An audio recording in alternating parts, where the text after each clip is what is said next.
സമൂഹത്തെ തെറ്റിദ്ധരിപ്പിക്കുന്ന ചില സംഘടനകൾ അവരെ തെറ്റായ ദിശയിലേക്ക് കൊണ്ടുപോകുമ്പോൾ അത് ചൂണ്ടിക്കാണിക്കാനാണ് ഞങ്ങൾ ഇതുപോലുള്ള പ്രതിരോധ സംഗമം സംഘടിപ്പിക്കുന്നത് എന്ന് ആദ്യമേ പറയാൻ എനിക്ക് ആഗ്രഹമുണ്ട്. 2 മിഷൻ ആശുപത്രികളെ കേന്ദ്രീകരിച്ച് ഈ സമരം നടക്കുമ്പോൾ നാം ശ്രദ്ധിക്കേണ്ടത് 1951 ഡിസംബർ മാസത്തിൽ ആരംഭിച്ച ജൂബിലി മിഷൻ മെഡിക്കൽ കോളേജും ഈ കേരളത്തിൽ റീജിയണൽ ക്യാൻസർ ഇൻസ്റ്റിറ്റ്യൂട്ട് ആരംഭിക്കുന്നതിനേക്കാൾ മുൻപ് ക്യാൻസർ ചികിത്സാ രംഗത്ത് ഒരു വളരെ പ്രതീക്ഷയോടെ കടന്നു വന്ന അമല മെഡിക്കൽ കോളേജിലുമാണ് സമരം നടക്കുന്നത്. ഈ 2 സ്ഥാപനങ്ങളുടെയും പ്രത്യേകത നമുക്കറിയാം. അവ മിഷൻ ആശുപത്രികളായിട്ടാണ് പ്രവർത്തിക്കുന്നത്. ഏറ്റവും കുറഞ്ഞ ചെലവിൽ ഏറ്റവും വിദഗ്ധമായ ചികിത്സ ഉറപ്പുവരുത്തുന്ന ഈ 2 സ്ഥാപനങ്ങൾ തൃശൂർ അതിരൂപതയെ സംബന്ധിച്ചിടത്തോളം നമ്മുടെ അഭിമാന സ്തംഭങ്ങളാണ് എന്ന് പറയുന്നതിൽ എനിക്കേറെ അഭിമാനമുണ്ട്. പ്രിയപ്പെട്ടവരെ, ജൂബിലി മിഷൻ മെഡിക്കൽ കോളേജ് കഴിഞ്ഞ ദിവസം നടന്ന സർവേയിൽ അത് സ്വകാര്യ മെഡിക്കൽ കോളേജിന്റെ രംഗത്ത് ഇന്ത്യയിൽ 8ാം സ്ഥാനത്ത് നിൽക്കുന്നുണ്ടെങ്കിൽ കേരളത്തിൽ കോളേജുകളുടെ സ്ഥാനത്ത് 1ാം സ്ഥാനത്ത് നിൽക്കുന്ന സ്ഥാപനം അത് ജൂബിലിയാണ് എന്നത് ആരും മറക്കരുത് എന്നാണ് എനിക്ക് പറയാനുള്ളത്. അതുകൊണ്ട് തന്നെ നാം ശ്രദ്ധിക്കേണ്ട ഒരു കാര്യമുണ്ട്. നമ്മെ സംബന്ധിച്ചിടത്തോളം ആതുര ശുശ്രൂഷ രംഗത്തെ സേവനം എന്ന് പറയുന്നത് അത് ദൈവാരാധനയാണ് എന്ന് നമുക്കറിയാം.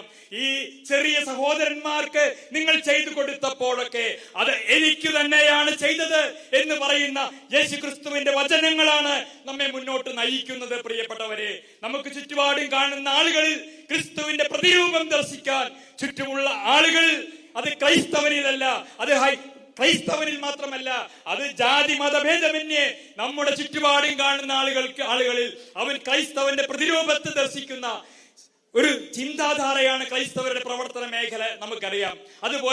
അതുകൊണ്ട് തന്നെ ദൈവാരാധന തന്നെയാണ് ഈ ആതുര ശുശ്രൂഷ എന്ന് വിശ്വസിക്കുന്ന സഭയെ സംബന്ധിച്ചിടത്തോളം ഇത്തരം സ്ഥാപനങ്ങളിൽ ഉയർത്തുന്ന വെല്ലുവിളികൾ ഏറെ ആശങ്കകൾ ഉണർത്തുന്നു എന്നുള്ളത് കൊണ്ടാണ് തൃശൂർ അതിരൂപതയിലെ വിശ്വാസ സമൂഹം ഈ ടൗൺ ഹാളിലേക്ക് ഒഴുകിയെത്തിയിരിക്കുന്നത് എന്നാണ് ഞാൻ പ്രതീക്ഷിക്കുന്നത്. ആദ്യമേ ഇവർ പറഞ്ഞ കാരണം ഇത് വേതന വർധനവിന് വേണ്ടിയുള്ള സമരമാണ്.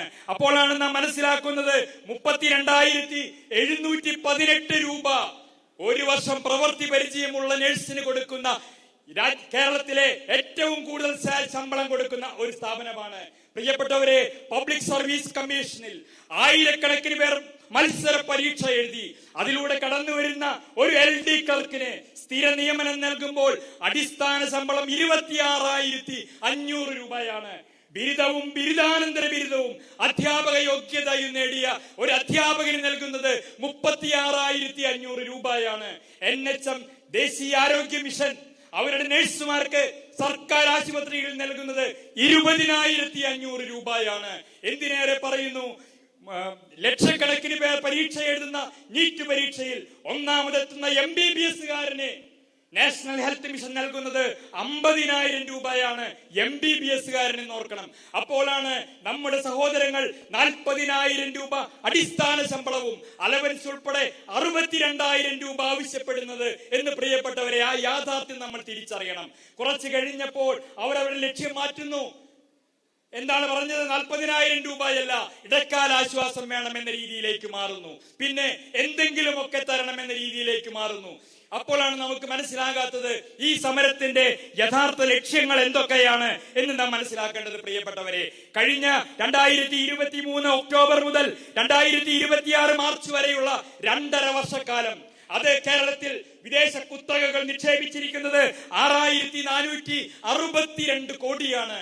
ഈ സമീപകാലത്തെ ഏറ്റവും വലിയ വിദേശ നിക്ഷേപം ആരോഗ്യരംഗത്ത് വരുമ്പോൾ ഹെൽത്ത് കെയർ ഇൻഡസ്ട്രി ആയി മാറുകയാണ് ആരോഗ്യരംഗം.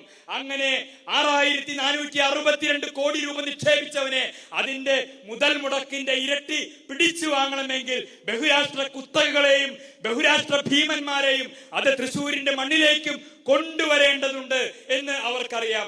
അതിനുവേണ്ടി അവരിൽ നിന്ന് അച്ചാരം വാങ്ങിയ ചില നഴ്സിംഗ് സംഘടനകളുടെ നേതാക്കളാണ് അത്തരം കോർപ്പറേറ്റ് ഭീമന്മാർക്ക് വേണ്ടി ചുവപ്പ് പരവതാനി വിരിക്കാൻ ശ്രമിക്കുന്നത് എന്ന് നമ്മുടെ പ്രിയപ്പെട്ട സഹോദരിമാർ തിരിച്ചറിയുന്നില്ല എന്നുള്ളതാണ് പ്രിയപ്പെട്ടവരെ യാഥാർത്ഥ്യം. പലരും എന്നോട് പറഞ്ഞു, ഇതൊരു തൊഴിൽ സമരമല്ലേ പ്രിയപ്പെട്ടവരെ, നിങ്ങൾ എന്തിനാണ് നിങ്ങളുടെ വിശ്വാസ സമൂഹത്തെ ഇവിടേക്ക് ക്ഷണിക്കുന്നത്? എനിക്ക് പറയാനുള്ളത്, ഞങ്ങളും കണ്ടത് ഇതിനെ ഒരു തൊഴിൽ സമരമായിട്ടാണ്. പക്ഷേ മാർച്ച് 28-ാം തീയതി ഈ സമരം ആരംഭിച്ച് 2 ആഴ്ച കഴിയുന്നതിന് മുമ്പ് ഏപ്രിൽ മാസം 11-ാം തീയതി തൃശൂർ അതിരൂപതയിലേക്ക് മാർച്ച് നടത്തി. അതിനുശേഷം ജൂലൈ മാസം 28-ാം തീയതി തൃശൂർ അരമനയിലേക്ക് മാർച്ച് നടത്തി. നിങ്ങളൊന്ന് ഓർക്കണം, ഈ തൃശൂർ അതിരൂപതയുടെ ഏതാണ്ട് 5 ലക്ഷത്തിലേറെ വരുന്ന വിശ്വാസ സമൂഹത്തിന്റെ ആ ആത്മീയ കേന്ദ്രം 9 മണിക്കൂർ രാത്രി ഉപരോധം നടത്തി അതിനെ ബന്ദിയാക്കി പ്രഖ്യാപിച്ചവരോട് ഞങ്ങൾക്ക് വിട്ടുവീഴ്ച ചെയ്യാനാവില്ല എന്നുള്ളതാണ് ഞങ്ങൾക്ക് പറയാനുള്ളത്. പ്രിയപ്പെട്ടവരെ, ഒരു തൊഴിൽ സമരം എന്ന് പറയുന്നത് ആ തൊഴിൽ മേഖലയുടെ അടുത്ത് നടക്കാറുള്ളത് നാം കണ്ടിട്ടുണ്ട്. പക്ഷേ ഇതൊരു ആത്മീയ കേന്ദ്രത്തിലേക്ക് എന്തിനു നടത്തുന്നു? നമ്മുടെ കേരളത്തിൽ ഒട്ടേറെ ആത്മീയ സ്ഥാപനങ്ങൾ നടത്തുന്ന ആശുപത്രികളുണ്ട്. നമുക്കറിയാം, ഞാൻ പേരുകളൊന്നും പറയുന്നില്ല. അത്തരം സ്ഥാപനങ്ങൾ നടത്തുന്ന ആത്മീയ കേന്ദ്രങ്ങളിലേക്ക്, മറ്റു ഏതെങ്കിലും മതവിശ്വാസങ്ങളുടെ ആത്മീയ കേന്ദ്രങ്ങളിലേക്ക് മാർച്ച് നടത്താൻ UNAക്ക് ധൈര്യമുണ്ടോ എന്നാണ് ഞങ്ങൾക്ക് ചോദിക്കാനുള്ളത്. അപ്പോ അതുകൊണ്ട് ഞങ്ങൾക്ക് പറയാനുള്ളത്, ഇതിൽ ചില അജണ്ടകളുണ്ട്. അതുകൊണ്ടാണ് ഏപ്രിൽ മാസം 11-ാം തീയതി നടത്തിയ ധർണ, അത് ജൂബിലിയിൽ നിന്നും ഉദ്ഘാടനം ചെയ്തത് സഭ അച്ചടക്ക നടപടിയെടുത്ത ഒരു വൈദികനായിരുന്നു. അത് അതിരൂപത അധ്യക്ഷന്റെ പടിക്കലെത്തിയപ്പോൾ അച്ചടക്ക നടപടിയെടുത്ത താമരശ്ശേരി രൂപതയിലെ വൈദികരാണ് അത് ഉദ്ഘാടനം ചെയ്തത്. പ്രിയപ്പെട്ടവരെ, അതിൽ നിന്ന് നാം മനസ്സിലാക്കേണ്ടത് എന്താണ്? ഇത് കേവലം ഒരു തൊഴിൽ സമരം എന്നതിനേക്കാൾ നമുക്കറിയാവുന്നത് പോലെ KM ഫ്രാൻസിസ് സാറ് ഇന്നത്തെ വീഡിയോയിൽ പറയുന്നത് പോലെ ചില സൈബർ ഗുണ്ടകളുടെ സഹായത്തോടെ, നമ്മുടെ സമീപ പ്രദേശങ്ങളിലെ ചില വിമത ഗുണ്ടകളുടെ സഹായത്തോടെ സഭാവിരുദ്ധ ശക്തികളുമായി കൈകോർത്തുകൊണ്ട് തൃശൂർ അതിരൂപതയെയും അതിരൂപതാധ്യക്ഷനെയും വെല്ലുവിളിക്കാൻ ശ്രമിച്ചാൽ അത്തരം ശ്രമങ്ങളെ ഈ അതിരൂപതയ്ക്ക് നോക്കി നിൽക്കാനാവില്ല എന്നുള്ളതാണ് എനിക്ക് സൂചിപ്പിക്കാനുള്ളത് പ്രിയപ്പെട്ടവരെ.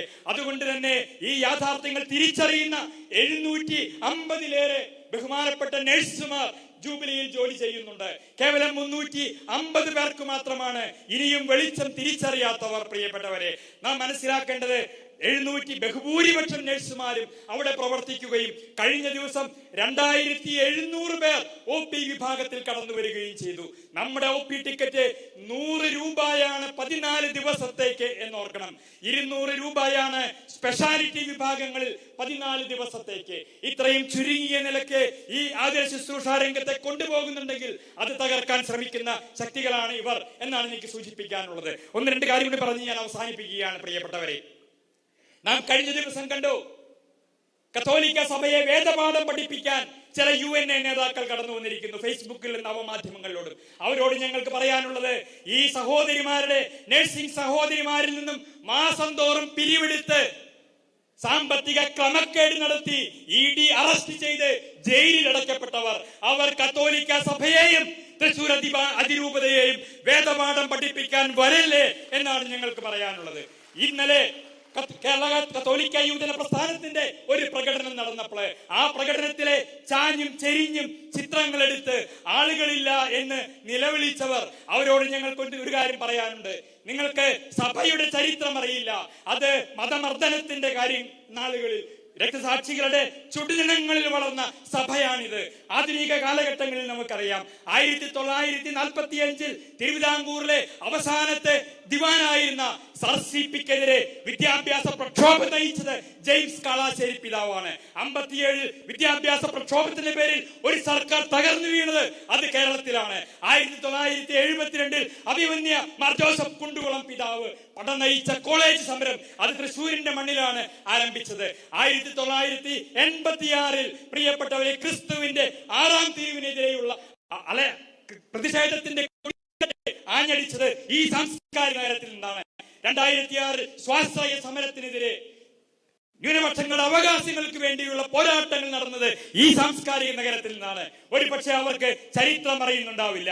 ഇന്നലത്തെ മുളച്ച ചില തകരകൾക്ക് കത്തോലിക്ക സഭയുടെയും തൃശൂർ അതിരൂപതയുടെയും ചരിത്രം അറിയുന്നുണ്ടാകില്ല എന്നാണ് എനിക്ക് തോന്നുന്നത്. അത്തരക്കാരോട് ഒരു കാര്യം മാത്രമേ പറയാനുള്ളൂ. ഒരു തൊഴിൽ സമരത്തെ ഞങ്ങളൊക്കെ അംഗീകരിക്കുന്നു. പക്ഷേ അതിന്റെ പേരിൽ തൃശൂർ അതിരൂപതയെയും തൃശൂർ അതിരൂപതയുടെ അധ്യക്ഷനെയും ഭീഷണി കാട്ടിയും അധിക്ഷേപിച്ചും അങ്ങനെ ഉമ്മാക്കി കാണിക്കാൻ ഞങ്ങൾ അനുവദിക്കില്ല എന്നാണ് തൃശൂർ അതിരൂപതയിലെ 5 ലക്ഷം വരുന്ന വിശ്വാസികൾക്ക് പറയാനുള്ളത്.